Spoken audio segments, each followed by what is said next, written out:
তাই আমি বলি, যারা আজকে মিটিংয়ে না এসে তৃণমূল কংগ্রেসের এমএলএ থাকবেন আর মিটিংয়ে আসবেন না, মনে রাখবেন তার সাথে দলের কোনো সম্পর্ক থাকবে না।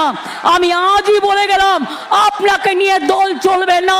ব্লক যারা আছেন, সংগঠন যারা আছেন, তারা দেখে নেবেন, যতক্ষণ সে ক্ষমা না চাইবে, পায়ে না ধরবে, ততক্ষণ উষা রানী মণ্ডলকে আমরা মানি না, আমরা মানি না, আমরা মানি না। বিজেপির সাথে যাতে আঘাত করে, তার সাথে আমার কোনো সম্পর্ক নেই, আজ সাথে আমার কোনো সম্পর্ক নেই, কোনো সম্পর্ক নেই।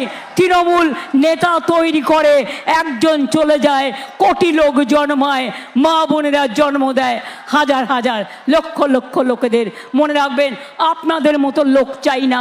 আপনি আর আপনার স্বামী দলটাকে বেচে দেবেন আর মনে করেন আমরা সেটাকে সমর্থন করব না।